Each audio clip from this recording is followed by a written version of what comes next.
Good morning, everyone. I'm Stephanie Catarino Wissman, Executive Director of the Associated Petroleum Industries of Pennsylvania, a division of the American Petroleum Institute. Joining me on today's call are Lou D'Amico, President and Executive Director of the Pennsylvania Independent Oil and Gas Association, Gene Barr, President and CEO of the Pennsylvania Chamber of Business and Industry, and Chad Ammon, President of the Westmoreland County Chamber. Thank you for joining us to discuss the economics of recent severance tax proposals that have been targeted at unconventional natural gas producers in the Commonwealth. This February, DEP reported that the Marcellus Shale natural gas production in Pennsylvania surpassed 3 trillion cubic feet in 2013. That's more than double the previous year's production and the energy equivalent of over 500 million barrels of oil. As a result, Pennsylvania's economy is growing. Simply stated, shale development equals more jobs. And not just in the energy business. It has created jobs in the construction industry, the chemical industry, the trucking industry, the hospitality industry, the steel industry, and elsewhere. Energy development also means higher wages. The average Pennsylvania oil and natural gas worker earns over $35,000 per year more than the state's average income. And those opportunities are multiplying. Today, over 200,000 core and ancillary jobs are associated with the oil and gas industry in Pennsylvania. According to a September 2013 study by IHS Global, industry employment could nearly double in Pennsylvania to over 387,000 jobs by 2035 if the right policies are in place to support growth. For policymakers, this growth means more government revenue and a smaller burden on Pennsylvania taxpayers. Already, the industry has paid over $2.1 billion in state taxes since 2007. And under Act 13 of 2012, a local impact fee is assessed on all natural gas producers, generating additional revenue to the Unconventional Gas Wealth Fund. So far, producers have paid over $630 million in impact fees since 2012. These funds have allowed us to build better roads, develop better housing, and provide better services to families across the state. In short, shale energy development made possible by hydraulic fracturing has transformed Pennsylvania's economic future. The oil and natural gas industry is investing in communities, providing new revenue for the government, and delivering a long-term path to new jobs for Pennsylvania workers. With the right policies moving forward, Pennsylvania energy development will continue to generate good news for many years to come. Unfortunately, a misguided severance tax could strangle production, undermine Pennsylvania's competitive position, and threaten our bright economic future. Several irresponsible proposals have been floated in the press recently, ranging from new taxes on top of the existing fee to a multi-state tax on all production in Pennsylvania, Ohio, and West Virginia. Make no mistake, these short-sighted tax schemes are based on politics, not economics. They would destroy job growth and stifle the kind of capital investment that is helping our state to grow. Again, thank you for listening. I'd like to turn things over now to Lou D'Amico, President and Executive Director of the Pennsylvania Independent Oil and Gas Association, for his remarks. Thank you, Stephanie, and good morning to all. First of all, I'd like to hit on several key points to compare taxes paid Pennsylvania's oil and gas industry against other energy-producing states.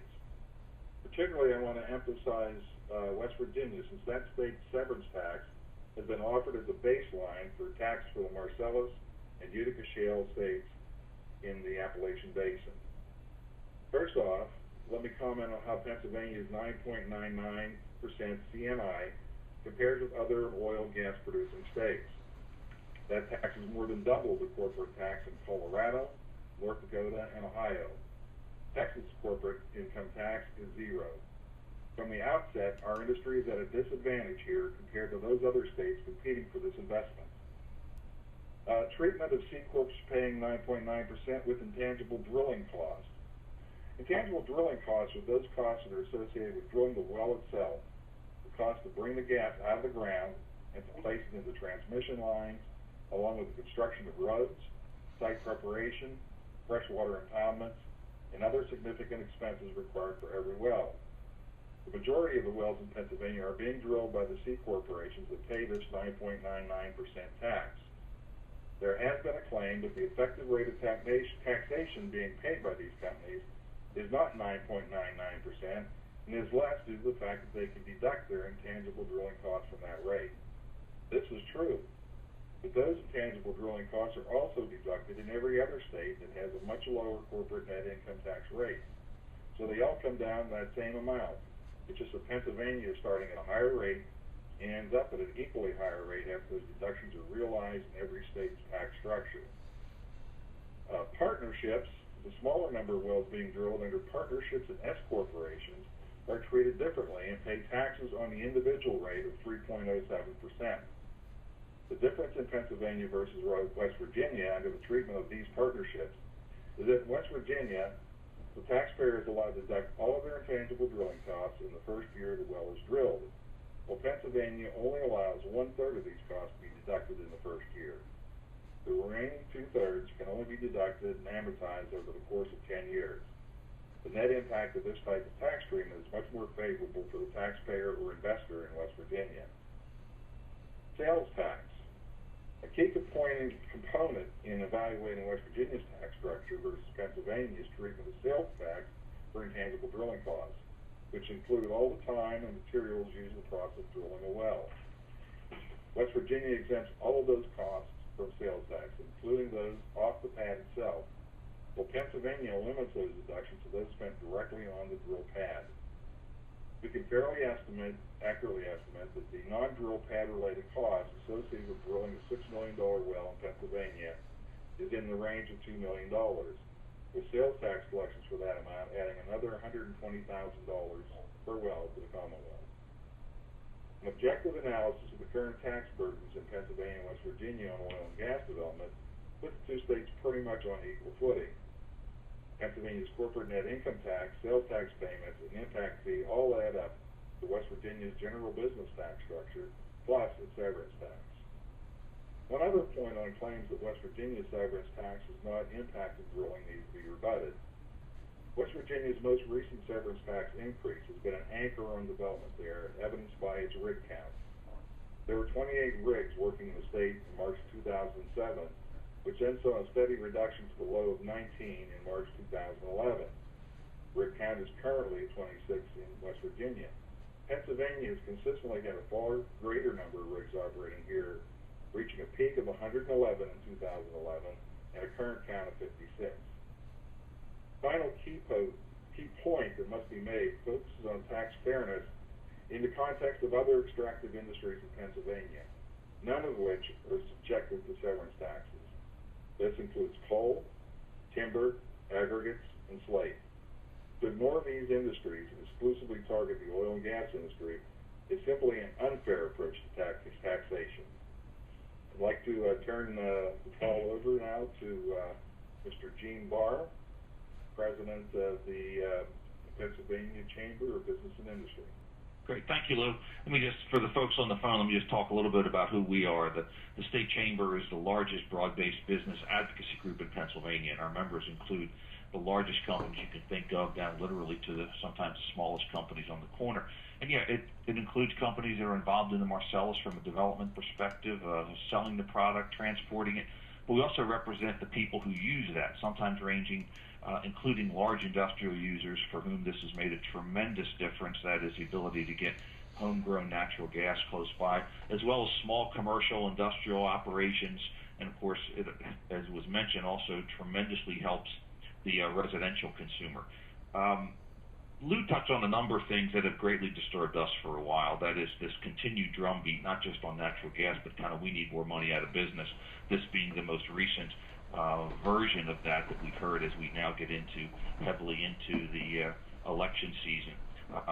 Lou, very well described the fact when people say, well, Texas doesn't have a severance tax. As he said, Texas has no corporate net income tax, and ours is arguably the highest in the United States. Iowa has a higher nominal rate, but Pennsylvania's rate of 9.99 is the highest effective because ours is from $0.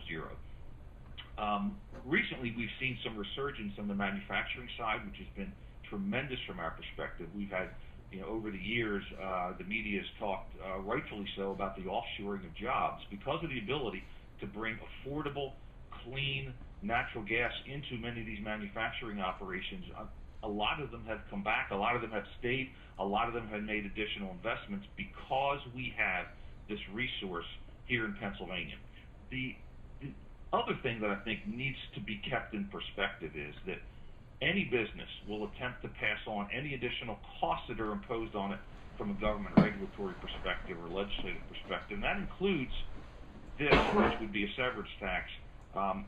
Any new costs are going to attempt to be passed down the chain. So this, in reality, is an indirect cost on consumers and takes away one of Pennsylvania's real strengths. We've talked about the fact that we have had companies who are located here who've had more investment because, solely because, well, not solely, but to a large degree, because they have this source of affordable natural gas here.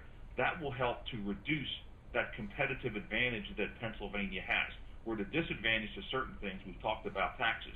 We have some advantages. Our location where we are here in the Northeast, our transportation system, the water resources we have. We need to capitalize on those things that are positives, those things that are strengths, and unfortunately the discussion of a severance tax layered on top of the highest effective corporate net income tax rate in the United States, and when you combine that rate with the U.S. rate, which is the highest in the world, it doesn't take too much to think about where we are in terms of where that is.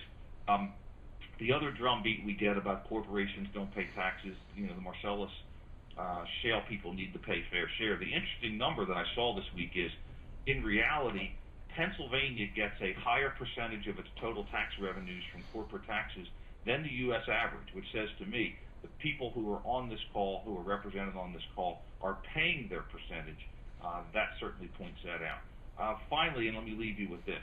In 1991, this Commonwealth made a disastrous decision about increasing corporate taxes to a level that it took us decades, and in certain cases, we're still attempting to dig out from. I worked for a multinational company at the time who saw those and made a concerted effort to reduce their investment in Pennsylvania because of that 1991 tax action. I'm tremendously concerned as a representative of thousands of small and large businesses across Pennsylvania that we will unfortunately make the same mistake here and really begin to reduce and or eliminate the advantage that Pennsylvania has in terms of this homegrown energy. I'm going to stop there. I'm going to introduce Chad Amman. Chad is the president of the Westmoreland County Chamber of Commerce. Chad? Thank you, Gene. First, let me tell for the callers who the Westmoreland County Chamber is. We are an organization of approximately 1,000 members across all of Westmoreland County. We have members that include Fortune 500 companies down through mom and pop shops. I'd like to say that I appreciate the invitation to join my colleagues from across the Commonwealth on today's call. The continued success of the natural gas industry is an important issue for Westmoreland County, our business community, and our workforce. Of course, many of you would know that Westmoreland County is no stranger to the natural gas industry. In fact, the first commercially piped natural gas well in the nation was drilled right here in Murraysville, Westmoreland County in 1878, and that site remains today in a park in Murraysville as part of our heritage. Drawing home some of the points that were made earlier, the fact is the businesses here in Westmoreland County and across all of Pennsylvania need access to reliable and affordable energy. That fact requires a regulatory climate, a tax climate, and necessary infrastructure to foster exploration, production, generation, transmission, and distribution systems throughout all of Pennsylvania. The Westmoreland County Chamber supports a variety of efforts to increase production, conservation, delivery, and new energy technology. And we also support a tax climate that allows the industry to continue to grow and prosper here for the betterment of residents and businesses here in Westmoreland County and across Pennsylvania. Here in Westmoreland County, we've felt the impact of the shale gas industry both directly and indirectly. Indirectly, when you consider that in western Pennsylvania, we are not the largest gas-producing county, but we are the county with the second highest population in the western half of the state.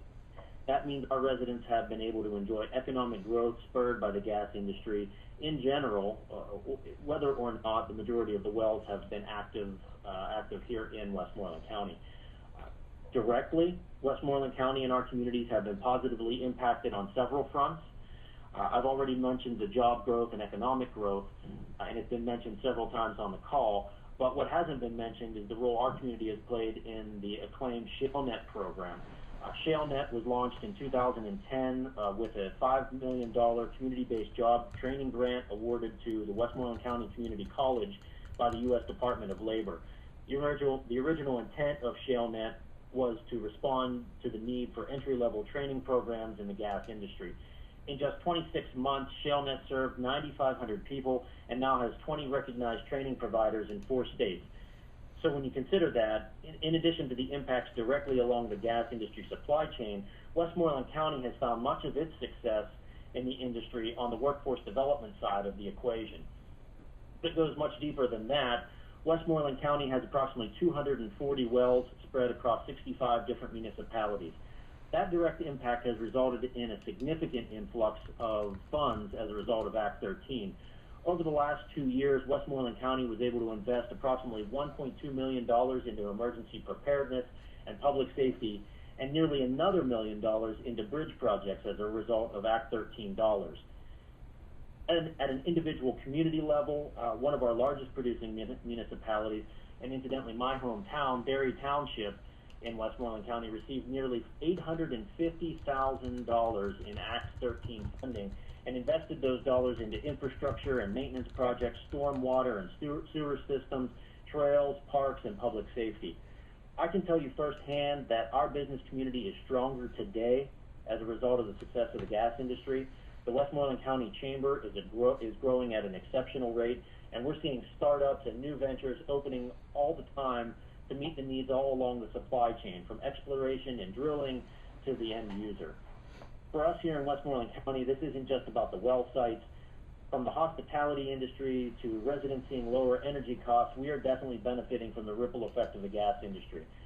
But we are concerned about discussions coming out of Harrisburg and those who talk about major overhauls to the stability of the industry's tax situation. We know all too well that when sometimes the butterflies flutter their wings in Harrisburg, all too often it causes tidal waves in other parts of the Commonwealth. And with that, I thank you once again for the time and turn the call back over to Stephanie Wissman. Thank you, Chad.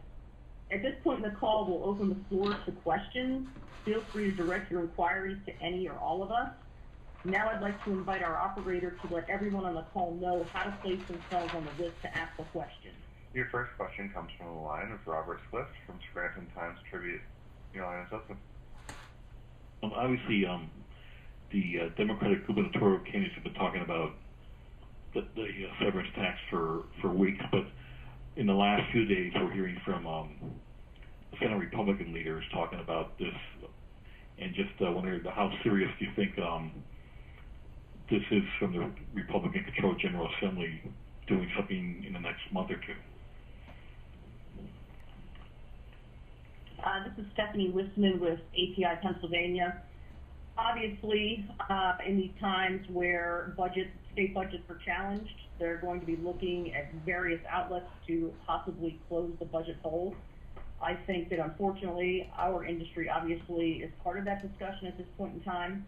It seems to be nonpartisan in particular, but I can't sit here and tell you, looking at a crystal ball, what ultimately could happen here. But there's definitely sentiments on both sides of the aisle about talking about this issue. And anyone else on the call, Lou D'Amico, I don't know if you want to respond to that, or Gene Barr as well. Sure. This is Lou. I'd like to jump in for 1 second on this. Like Stephanie, my crystal ball is pretty cloudy, but it's true that there are budget challenges, and also true that bipartisan folks on both sides of the aisle are looking at ways to cure that. My comment is, quite frankly, should you be taking and singling out a single industry, the one that's contributed the most economic growth and the most increase in jobs throughout the state over the last few years, to single it out for taxation? If the people of Pennsylvania will pay for that severance tax in 2 ways. I think as investment decreases, you're going to see fewer wells drilled. Fewer wells drilled in Pennsylvania doesn't just impact Pennsylvania. We are anticipating by next year 25% of the U.S. natural gas supply is coming out of this Commonwealth. Anything that decreases that ability to supply that amount of gas is going to have a direct impact not only in Pennsylvania, but in the rest of the U.S. The other aspect, the other place that we're going to pay for this in Pennsylvania, in that job growth and in the addition of new industries, I'm looking at reshoring here. And a frustrating part of this is that just discussion of severance tax is scaring some investors right now, and for good reason. And I think it's giving pause to folks in other parts of the country and other parts of the world about relocating to Pennsylvania. Yeah, this is Gene. Let me just add on real quick, Robert. Part of this is, I know we're here on severance tax, but a lot of this is related to the fact that we've not been able to solve our issues, our problem relative to the pension issue that is swallowing almost every new dollar coming into Pennsylvania. That is absolutely imperative to do. Of course, much of that is due to a retroactive benefit increase, as well as the fact that for years we did not put in the dollars that we're required to do. But as Luke points out, if you increase those taxes, assuming that you're going to get more, in many cases you will wind up getting less. There's this assumption, erroneously, from many in Pennsylvania who will say things like, well, the gas is here, they have to stay or they have to get it. The reality is, it can stay in the ground if it's not economical to get out, and that is just a simple truth. And if things don't line up in terms of the price for the product, and if you have a regulatory and tax structure that makes it not feasible to take that out of the ground, then it won't come out of the ground, and you will not realize any revenues, let alone the enhanced revenues or additional revenues you're attempting to get through a higher severance tax. And this is Stephanie Wissman again with API, just to summarize. As I stated at the outset, talking about how the severance tax really is a misguided issue. And as you've heard from all the speakers on the call this morning, severance tax will have a ripple effect, not only directly in the oil and natural gas industry, but in all sectors of Pennsylvania's economy.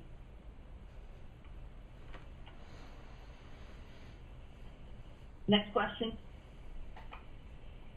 Yes, I had one more question.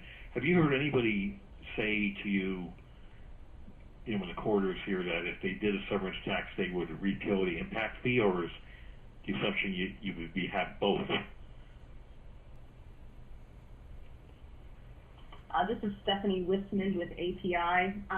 In current law, under Act 13 of 2012, language does state that if a severance tax is enacted, that the local impact fee would cease.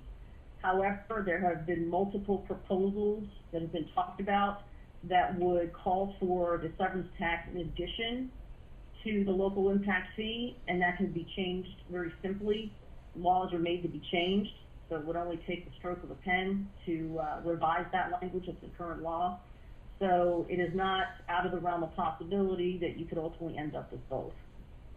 And this is Gene again. If I could add on, there's really, in that scenario, there's really only two ways to look at this. Either the municipalities and county governments that have gotten the relief that they've looked for in terms of the impacts. Look, let's be honest, it's much busier in these areas, and there are things that need to be managed. So their resources to manage the issues in these areas are either going to be gone, or you're going to make this effort even more punitive by layering this on top of the C&I, on top of the impact fee, et cetera, if you talk about a severance tax.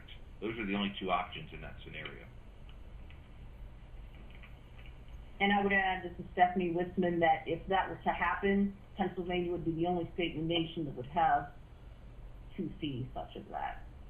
And operator, on to the next reporter, please. Your next question comes from the line of Andrew Staub from Pennsylvania Independent. It's open. Hi, I had a question in regard to this act. There's been several calls, I guess, for a severance tax in the past, and it's gone nowhere. Is there anything that makes this latest round of proposals feel any different or any more serious than the ones that were made in the past? This is Gene. I'll attempt, kind of goes back to, Andrew, to what I'd said earlier. The fact that the pension problem is just increasing tremendously in significance, and our inability to come to grips with that, I think is creating more discussion about that. So I think that's clearly one of the ones that is driving it.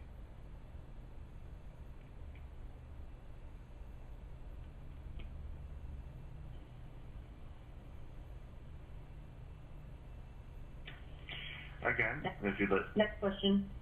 Again, if you'd like to ask a question, press star, then the number 1 on your telephone keypad. Your next question comes from the line of Donald Gallowland from Harrisburg Patriot News. Your line is open. Yeah, I actually have 2 questions. My first one is for Lou. In reference to West Virginia and tax, you had made a correlation with rig count, and you had noted that Pennsylvania's rig count has decreased from 111 in 2011 to 56 currently. And my understanding has always been that decrease had a lot more to do with the economics of dry gas versus wet gas, as opposed to the impact fee. And I'm just wondering to the extent to which you think a correlation of rig count to state fees is a fallacy. Yeah, Don, that's a very good question. You're absolutely right about the reduction in Pennsylvania, which is, it was still far outreaching West Virginia, which is, the point I was making. Yeah, there are great reasons why, rigs have moved to Ohio. One, as you said, is the anticipation of higher liquids content and the potential in some areas of actual oil production. Mm-hmm. The other aspect of it is Ohio has, cost-wise, better tax structure and a better, frankly, economic structure than Pennsylvania, and it's making a lot of sense for folks to move into Ohio.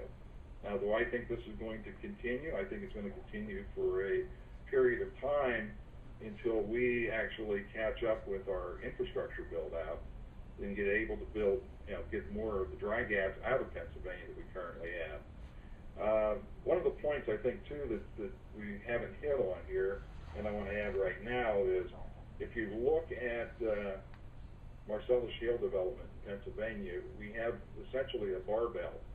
The bulk of the activity is in the north central part of the state and northeast part of the state, and there's another heavy area in the southwest. The southwest clearly is a result of the liquids production. What we're seeing in the areas like Homing and Susquehanna County is just huge reserves and a much thicker section of the formation.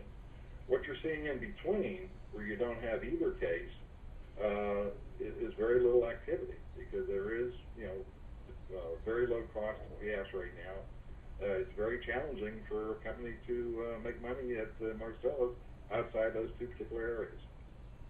I hope that answers your question, but Bob, please follow up. Just a quick follow-up. I mean, given the two factors, the increased profit for liquids and oil as opposed to a more favorable tax structure in Ohio, which do you think is driving the move west the most?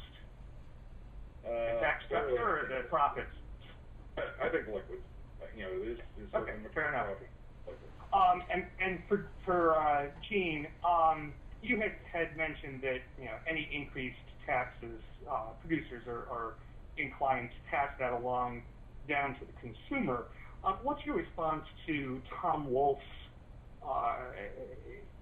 explanation that a severance tax would be one of the few taxes in Pennsylvania that, as he calls it, is an exportable tax, in that the majority of the gas produced in Pennsylvania is actually going up into the New England market, New York, New England market, where the consumers there would actually be paying the tax as opposed to the residents of Pennsylvania.